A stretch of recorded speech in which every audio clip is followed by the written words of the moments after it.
Hello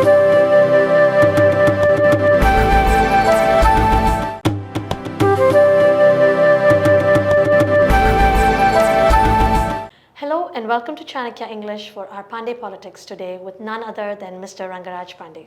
Welcome, sir.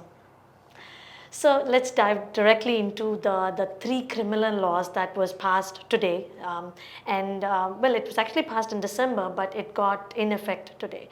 And some of the key things that are taking the rounds is that it has a zero FIR policy where you can file an FIR at any police station, no jurisdiction is going to be applied, and more of women and child related crimes will be given a harsher punishments, yes. And also the other thing is, which is I think what many people have been waiting for, is the judicial process is going to be more swift, and they are going to try to make it quicker. So some of the things where the responses took like 60 days in the past has been shortened to 45 days. And also only 2 vaidas, I guess, you can take from now on. So things like that. So I think the changes are a big welcome. And can you give a quick start on it, please? Everybody, including the opposition parties, are welcoming it. I have seen Mr. Chidambaram, ex-Home Minister also. He has also welcomed that as a party as well as an individual capacity. He is a senior advocate also. He is welcoming it. But of course, he wanted and expected some elaborate discussions over that. But of course, this I can say all the three new laws. The government wanted to remove the icons, the labels, the stickers of the colonial era. Correct. So first they wanted to change the name. Indian Penal Code, if I am not wrong, it was created well before our independence. So it was continuing from I think 1870, I think around 1870 it is continuing for till today. So they want to remove all the scar and marks and things of the colonial era. So first they wanted to change all three names, the Indian Penal Code and the Criminal Procedure Code and the Evidence Act, all those things. So they have given Indian name, and in India we can translate the same thing in all Tamil and Hindi and English and all other Indian language, Gujarati, Marathi. So first they wanted to change the name. When they started the process, they thought we can have some changes also in the laws under the sections. These are all not new, including the zero FIR. These were recommended and already ordered by Supreme Court as an order. In Constitution, they say if there is no clarity in any particular law, the Supreme Court's order will prevail, and that will be treated as a law. So they now made it an effective. They made it in process. They began it, and they gave a number called that zero FIR. No FIR should be restricted, and every FIR should be filed in spite of the jurisdictions is already given a Supreme Court order. It's there. So now, of course, people are talking about misusing of one of a few of these laws. Misuse of law is always there. So you can't even name a single law which was not misused till today. So that fear is entirely different. That is in the part of implementation. But as a law, I don't see there is a huge difference. And in the course of action, if we want, we can amend. Of course, Constitution amended more than 100 times, and all the laws removed, added, included. We have done all those things. So if at all there is any problem with the law enacted, implemented today, we can. I think the government is open for changes also. So this is for the opposition's concern about more discussion needed, right? So Yeah. so we can worry about amendments later down the road. But what about the concern where this is giving more power to the law or who do we say, Law police, agencies. right, law agencies, right? So giving them more power, does it mean it is reducing the power of the public?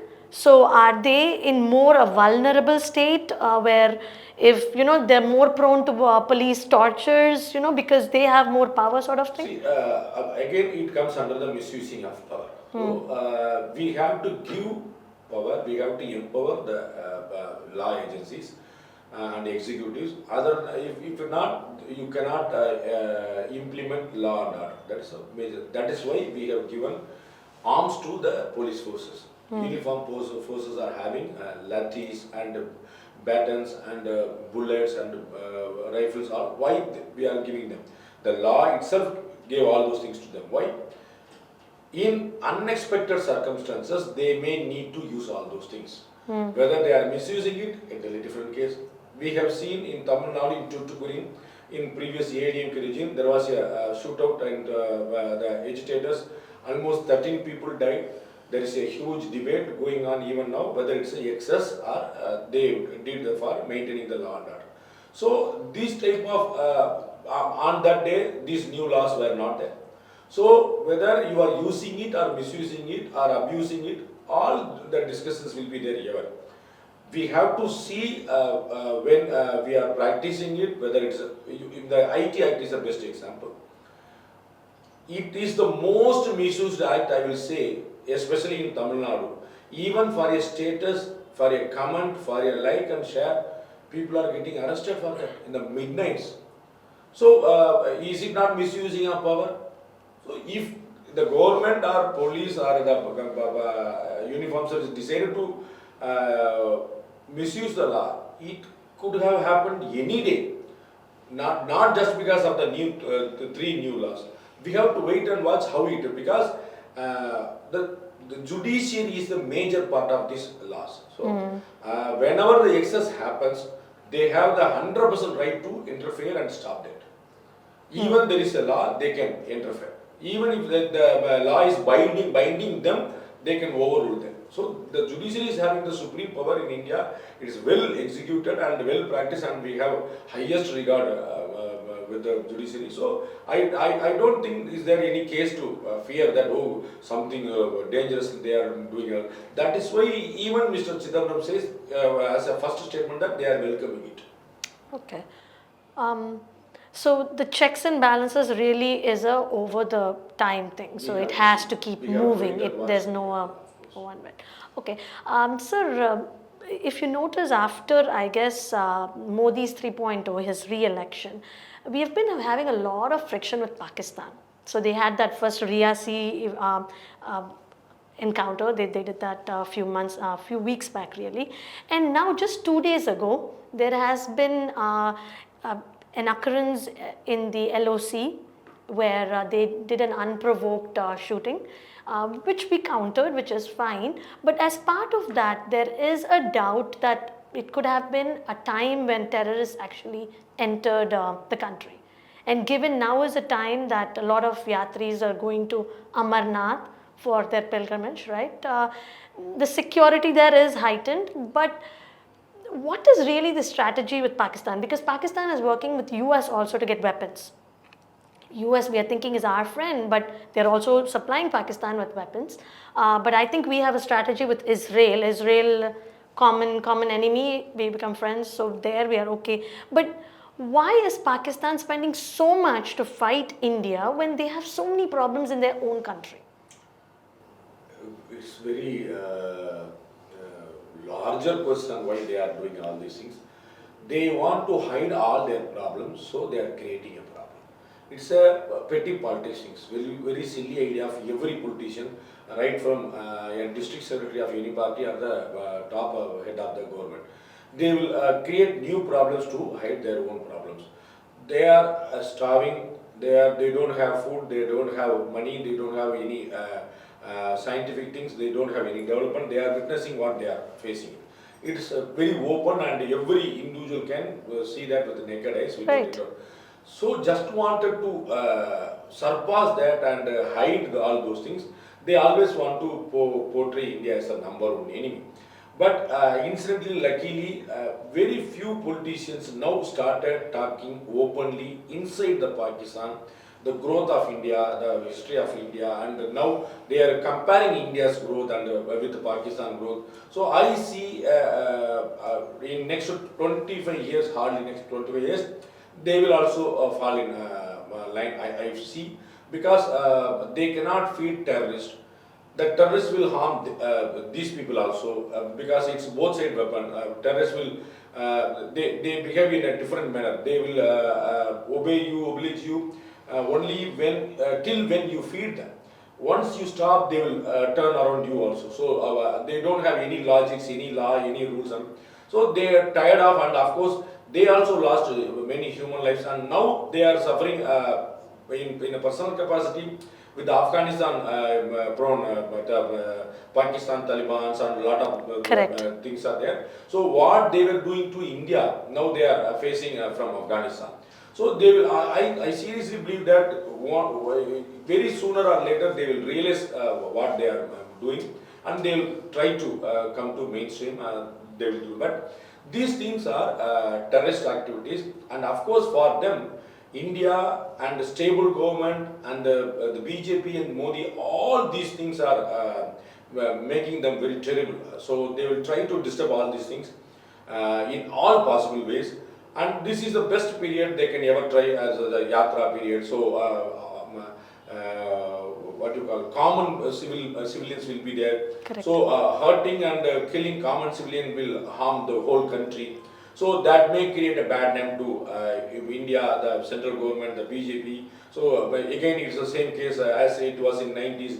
You have not developed anything. You said that after application of 370, we have developed a lot, but you are not. So all these sort of complaints will point towards the central government. So that is what the terrorists are expecting, and they are moving towards. Of course, I strongly believe that the government of India and our security forces will handle them in the right way. Do you think this coverage is actually being taken place in Tamil Nadu? Like, I think Tamil Nadu media, are they covering what is really happening in the LOC? What the Pakistan is trying to It do? is With an entirely different game. It is not about it is not about the patriotism, or it is not about the news coverage or interest. The North Indian medias will less focus on South India. The South Indian media will focus less on North Indian issues. It is very, very common often. You might be recalling that in 2015 flood, when Tamil Nadu was suffering like anything, and almost not less than 300, 400 people died. Only after 5-6 days, the North Indian media entered in Tamil Nadu. They said, okay, if Mumbai rain goes to more than 2 hours, they will all the media will Mumbai rain, Mumbai rain, Mumbai rain. They will all focus on that. So they may not focus in the same way in South. Of course, they may have very less number of reporters even. Hardly, you name any channel, they may, in Times Now or Republic or India Today, they may have 1 or 2 reporters for whole Tamil Nadu, and very few for Kerala and Karnataka. So you can count them. So if go in Delhi and Mumbai and Kolkata, they may have hundreds. So their priority is entirely different as the south and north priorities there. It is not depends upon the patriotism or nationalization or anything with the emotion. That is entirely different game. They have lot of limitations and interest of the common man also. I don't see any danger thought of India like that. I don't see like that. Okay. And moving on to the next part of the question. In Man Ki Baat, which was the 111th episode, and it was the first one after the re-election, Modi ji actually talks about plant for mother, right? So he's making this big propaganda that let's plant more trees, which is a nice thing, and I think it was for last month's Environment Day. All that is fine, but given the situation of India now, I think we are, if we look at our environment index, right, our pollution, everything is really at a very bad state. I think we have gone from being the 8th on the list to 3rd on the list now in the last 4 years. And is this really helping? Because the actual situation seems otherwise, but we are portraying something else. If a Prime Minister speaking from a Red Fort or in Man Ki Baat, whether that will change the whole scenario means it is not. Correct. But of course we know that Prime Minister Modi is the highest, most influenced person in the whole world, need not to mention about India. So obviously his speeches, his attempts creates a huge impact. You can have a small example of the Yoga Day. So when he requested the United Nations and UN accepted it immediately, now we are seeing it's happening every year, more than 150 countries, and this become more and more popular, and that becomes a everyday's process in schools and colleges of the whole country, including Islamic countries. So that creates a huge impact. And when G20 conference happened, he projected the millets, the Indian food grains and millets. So that also created a huge impact. Right. As of course, Swachh Bharat was his own initiative, and certainly it will create a huge impact. The green, making India again green, is not a one person's, one man's project. It has to become every individual's project. So that is why he is requesting the countrymen to participate in that movement. Of course, I strongly believe that it will help, but we have to go a long way. There is an imbalancing between the industrial development and farming and maintaining the greenery.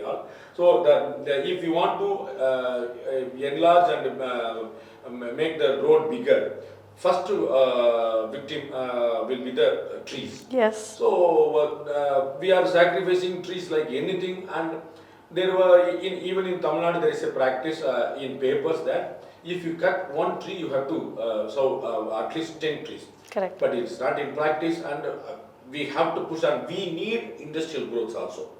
We need green also. So if we miss the green background, certainly we are going to miss a huge thing which may in later days which may become irreparable loss. So the awareness need to be taught in each and every school and college and every individual, and if the apartments in Tamil Nadu, there was a great initiative by late Chief Minister Ms. Jayalalitha, the rainwater harvesting. Correct. So once she said, she ordered that for every new building, there should be a rain harvesting project, and that has to be shown and given proof to the approval authority. Only after verifying that they will give approval to the buildings. Yes. And that was implemented in older buildings also. Then that got a huge result. We all witnessed it. So if the government started making these things not only as a volunteering initiative, but also some mandate that in new build, if you are constructing new building with 20 apartments, within the compound there should be 20 trees, which has to be maintained. If there is a building of 100 apartments, there should be 100 trees at least. So we have to make those type of mandate, because now we are pushing for the car parking. So almost you can see that all the new buildings emerging now, they don't build a ground floor. Now the ground floor is completely allotted for parking. Yes. Like that, we have to initiate that space for green also. So the compound should be filled with green trees and all. So if only when you make it a mandate, people will start following that. We have to make it think in that way also. Okay, all right. So we'll see how that goes in the future, I guess. Thank you so much for your time, sir. Thank you for watching Chanakya English. Stay tuned for more such discussions.